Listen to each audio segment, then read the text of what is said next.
Olá, começa agora mais um Beneficência na TV. No programa de hoje você vai conhecer o Praia Acessível, um projeto da Prefeitura de Santos que esteve parado devido à pandemia e retornou nesse mês de dezembro, aonde possibilita as pessoas com deficiência e com certas limitações ao acesso ao mar. E ainda um bate-papo com o oftalmologista João Bolzan falando sobre glaucoma. Segundo a Sociedade Brasileira de Glaucoma, 2% da população sofrem de glaucoma. Então, não saia daí, no ar, Beneficência na TV.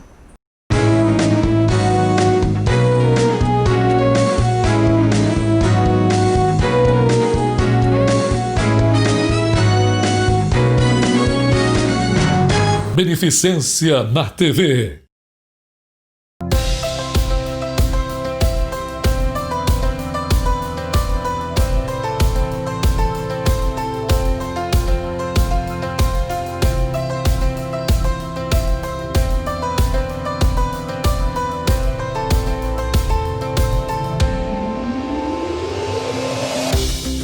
Após uma pausa devido à pandemia, no último dia 5, Praia Acessível retornou.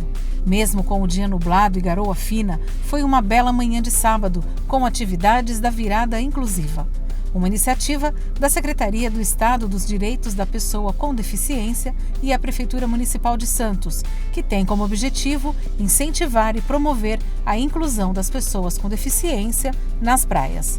Lançado em 2010, o programa consiste em oferecer equipamentos e tecnologia para que pessoas com deficiência possam usufruir da praia e do banho de mar com segurança e dignidade.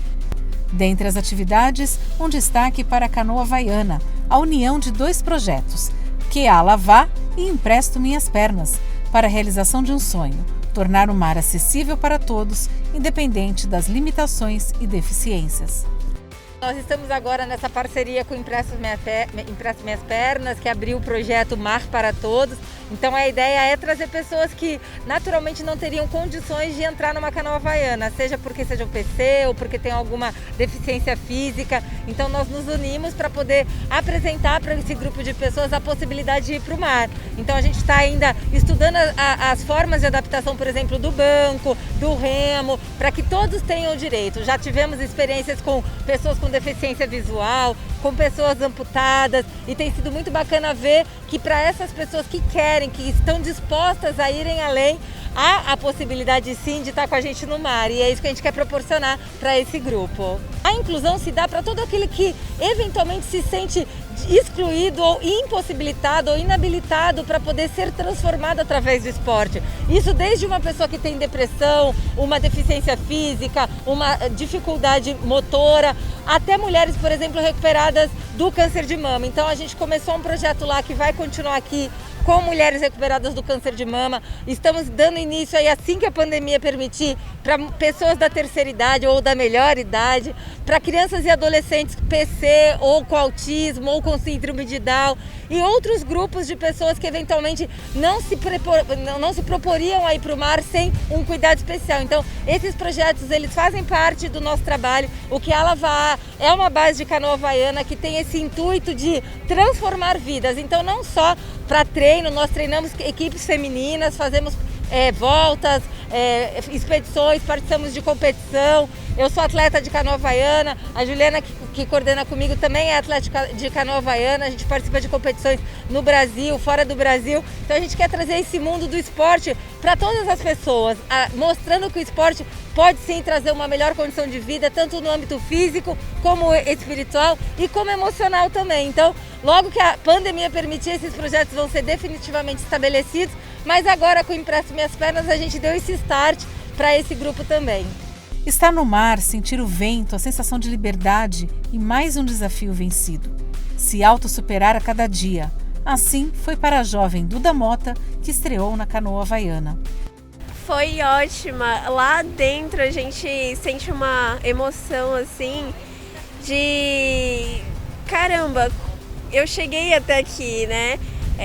Quando eu recebi o convite, eu falei assim, nossa, mas na canoa eu não vou conseguir remar, né? E quando eu cheguei lá, eu fui aos poucos tentando e observando todo mundo remando e continuei até chegar no fim.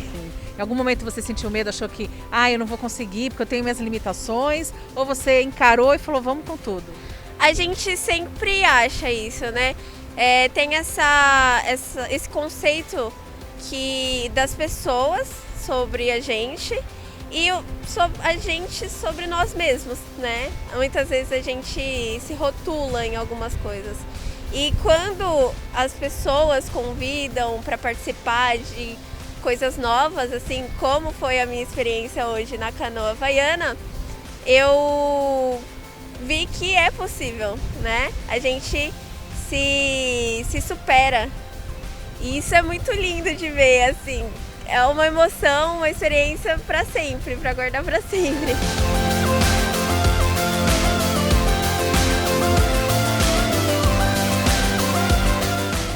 Uma mistura de arte marcial, cultura, esporte, dança e música. Assim é a capoeira.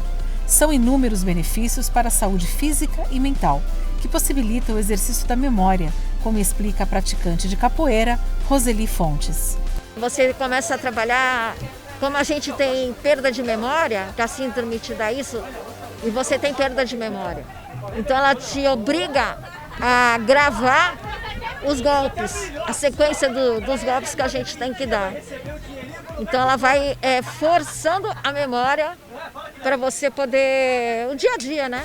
Você ir lembrando das coisas. Então ela te obriga a isso. E emocional, psicológico também. Ajuda a melhorar o meu físico, emagrece e me dá flexibilidade e agilidade para que eu preciso para poder manusear a cadeira. E como que é essa experiência aqui na Praia Acessível? A gente entra em contato com muita gente, né? Leva um pouco de otimismo para as pessoas, né? Que às vezes necessitam disso, ainda mais na época de hoje, da pandemia. Que não é só isso, né? Existe muito mais coisa que a gente pode fazer para poder se melhorar cada vez mais.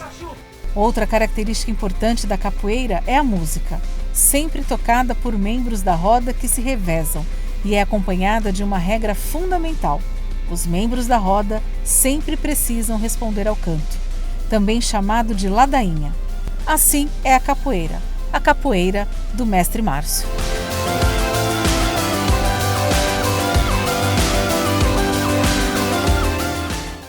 Olha, a filosofia africana, que se chama Ubuntu, ela já está contista na essência da capoeira, porque a capoeira ela descende do negro que aqui foi escravizado no período Brasil colonial. Essa filosofia, ela aborda que todos nós dependemos um dos outros, essa humanização. E na capoeira a gente joga com, não joga contra. Ela nasceu na necessidade desse negro se libertar como arte marcial.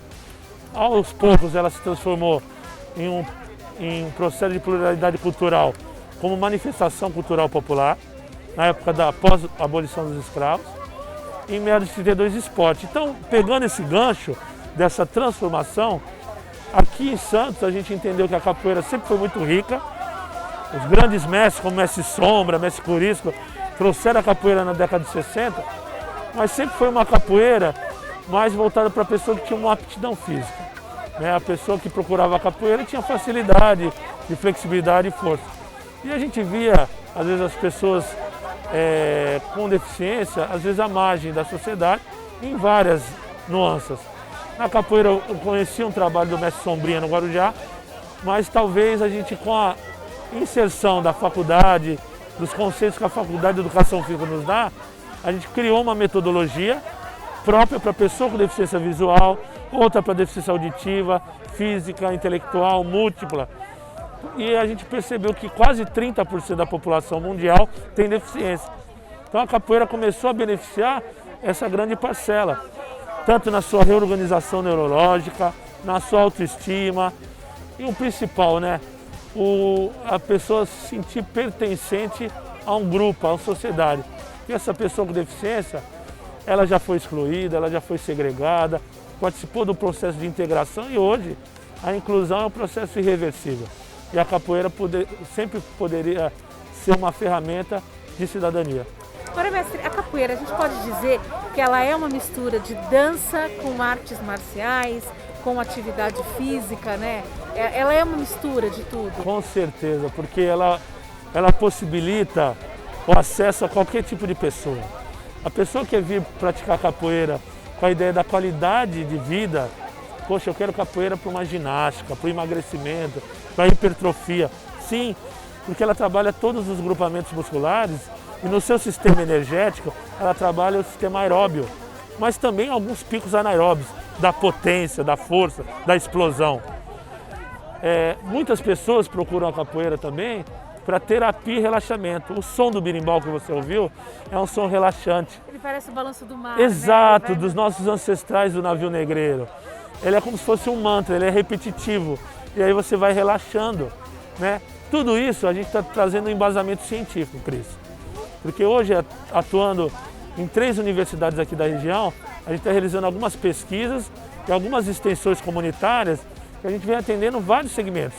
Por exemplo, a criança na educação infantil, ela pode trabalhar muito seu esquema corporal. Você sabe que na educação infantil a ideia é desenvolvimento da motricidade, de conhecer o seu corpo, né? E a capoeira ela trabalha isso. Pra você ter uma ideia, o MEC, o Ministério da Educação, ele obriga todas as escolas de educação infantil, no RCNEI, que é o Referencial Curricular Nacional da Educação Infantil, a trabalhar em música e movimento. Poxa, a capoeira ela tem essa essência do movimento da música. Então várias escolas deveriam aderir à capoeira porque ela preenche com todo. No ensino fundamental tem algumas escolas que eu mesmo atuo dentro do currículo.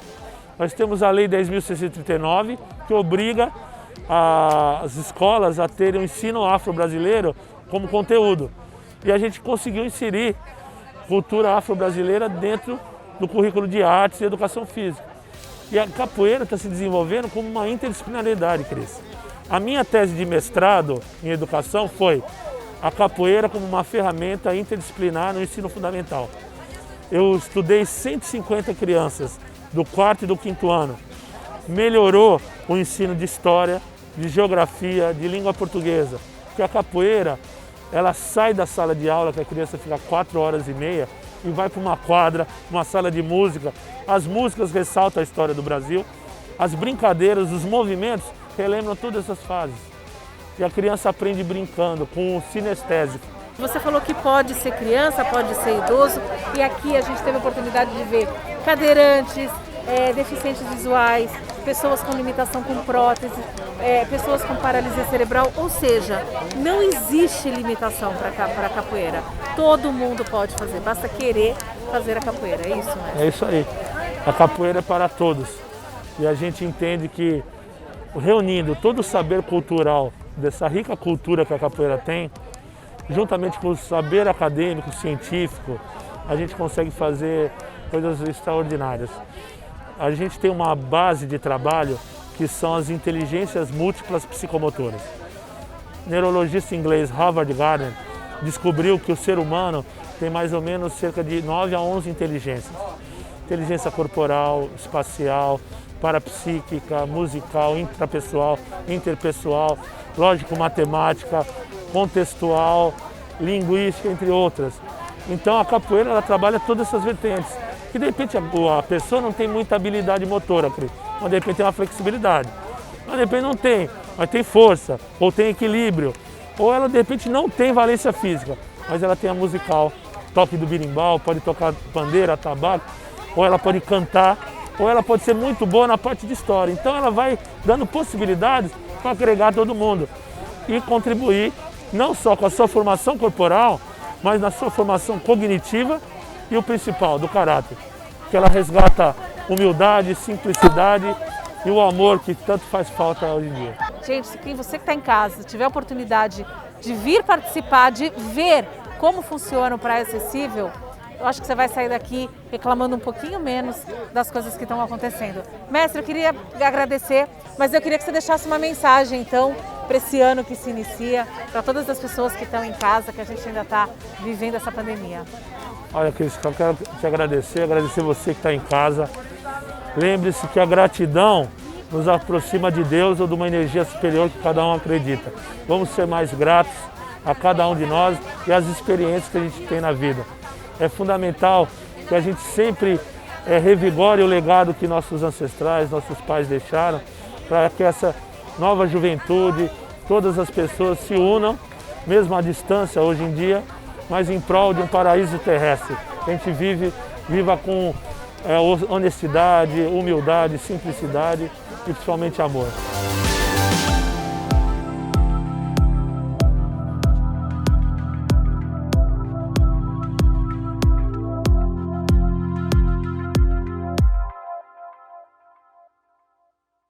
Estamos apresentando Beneficência na TV. A Sociedade Portuguesa de Beneficência é referência no atendimento médico-hospitalar. São dezenas de especialidades médicas, centro cirúrgico capacitado para cirurgias de todos os graus de complexidade, apartamentos totalmente climatizados, exames de imagem, hemodinâmica, centro cirúrgico oftalmológico, pronto-socorro. A humanização e a excelência no atendimento são as bases de atuação da Sociedade Portuguesa de Beneficência. Voltamos a apresentar Beneficência na TV. A principal causa da cegueira irreversível é o glaucoma. E sobre o assunto eu vou conversar com ele, que é oftalmologista aqui da Beneficência Portuguesa, Dr. João Bolzan. Tudo bem, doutor? Tudo bem, um prazer estar aqui com você mais uma vez para esclarecer os ouvintes e telespectadores a respeito de um assunto tão importante como o glaucoma. Obrigada mais uma vez por estar aqui. Doutor, o que vem a ser o glaucoma? Todos nós dentro do olho, o olho é um compartimento fechado. Só que existe uma produção de líquido interno do olho para manter o olho cheinho, senão ele murchava. Da mesma forma que se produz esse líquido, existe um escoamento. Como se fosse uma caixa d'água que entra água e tem um ladrão para sair o excesso. Muito bem, em alguns casos, ou por excesso de produção de líquido, ou por diminuição do escoamento, como se o ladrão da caixa d'água tivesse entupido, a pressão dentro do olho aumenta. Porque se entra líquido e não sai, a pressão lá dentro vai aumentando. Esse aumento da pressão com o tempo faz com que haja uma atrofia do nervo óptico e uma diminuição do campo de visão. O que é isso? O campo de visão é isso que a gente vê. Não estou falando da visão central, estou falando do campo, lateral. E aí começa a diminuir o campo, de fora para dentro. A pessoa não percebe. Quando chega num ponto tal que começa a atingir a visão central ou paracentral, a pessoa já percebe que alguma coisa está errada. Aí procura o oftalmologista. Só que consegue-se até parar o processo, só que o que perdeu não recupera. Por isso que a gente fala que é um dano irreversível.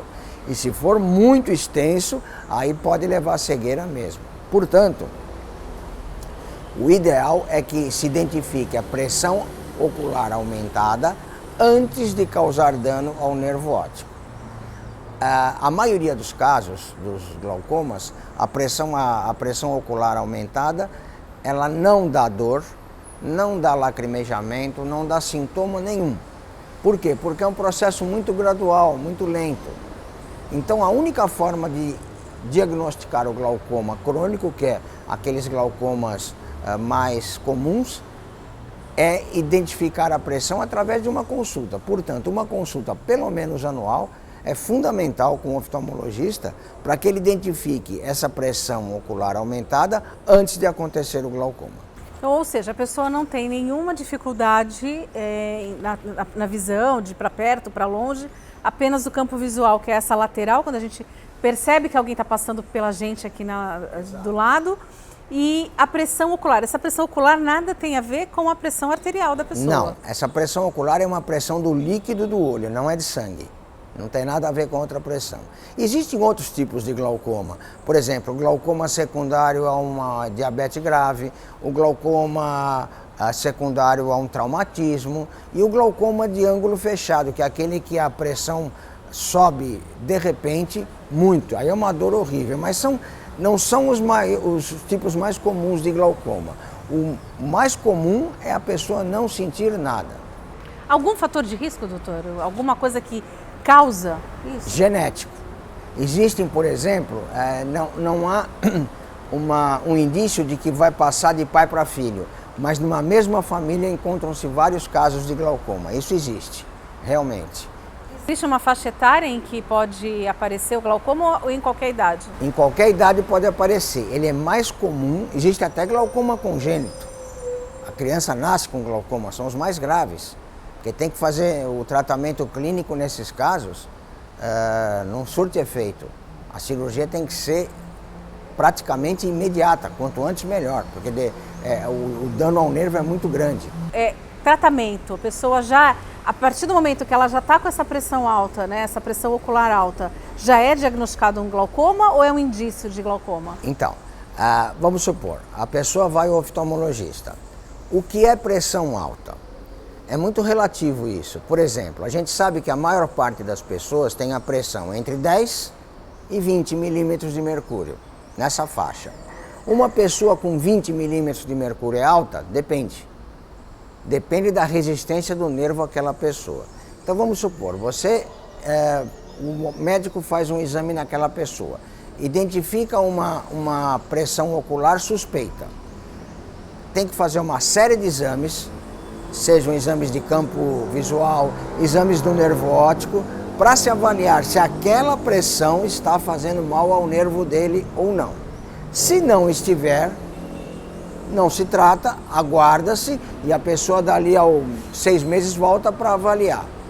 Se já se insinuar que essa pressão está fazendo dano ao nervo, trata-se imediatamente com colírios.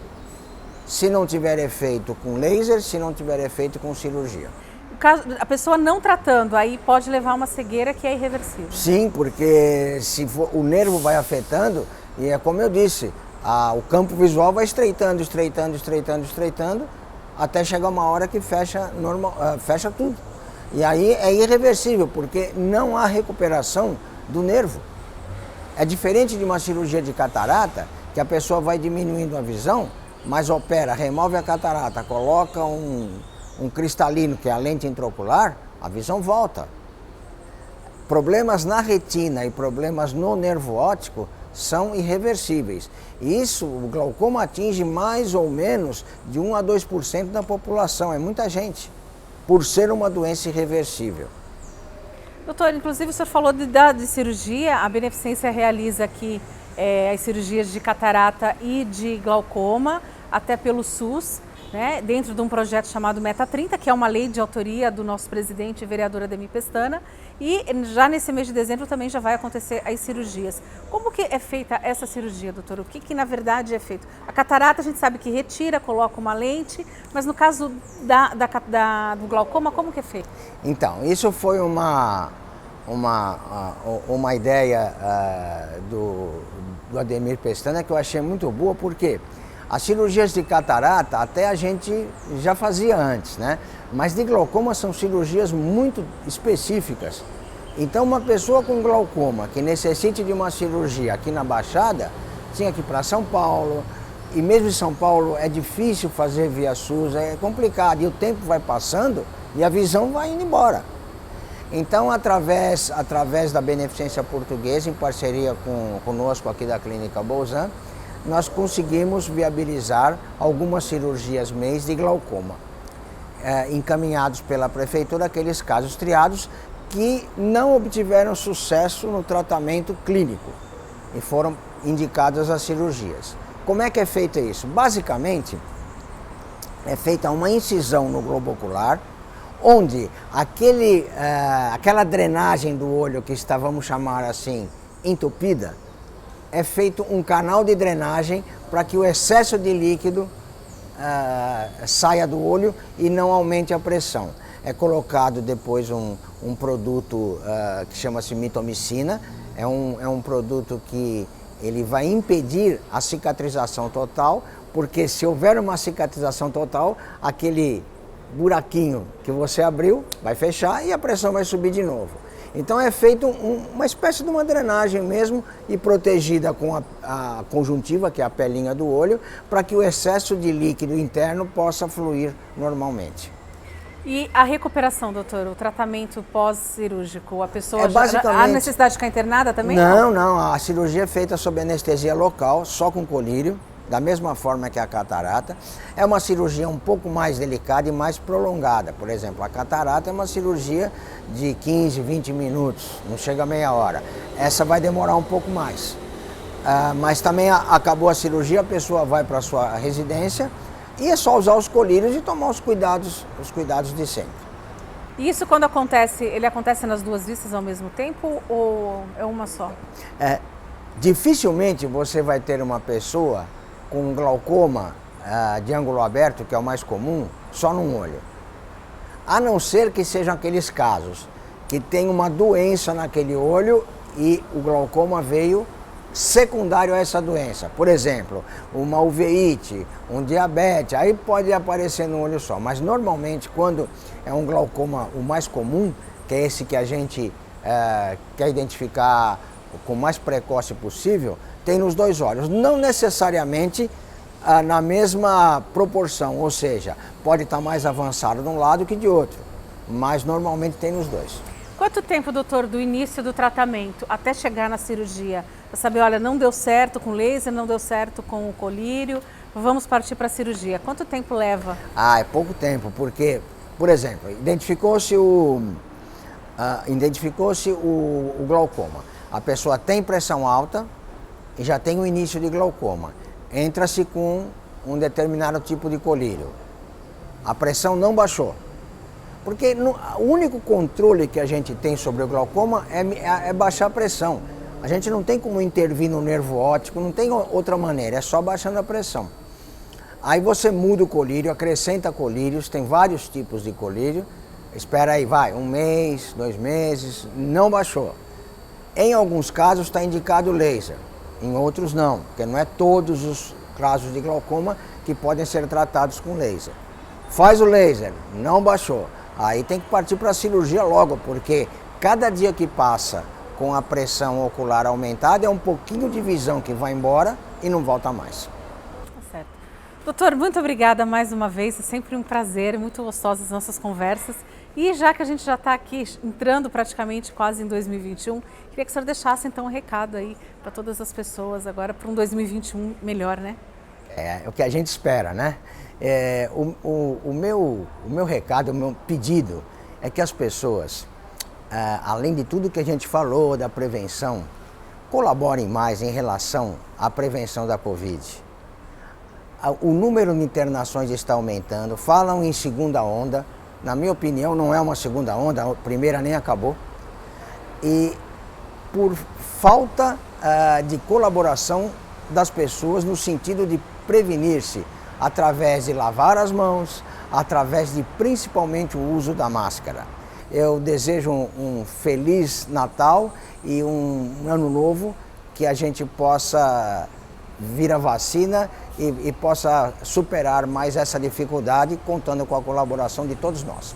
Tá aí, doutor, obrigada mais uma vez e tá dado o recado. Bom, eu fico por aqui, Beneficência de hoje está chegando ao seu final. Se você quiser rever essa e outras matérias, o endereço está aparecendo no seu vídeo. Um abraço também para a Teca, da Sala VIP. E já sabe, na próxima semana te espero para mais um Beneficência na TV, aqui nesse mesmo horário. Até lá!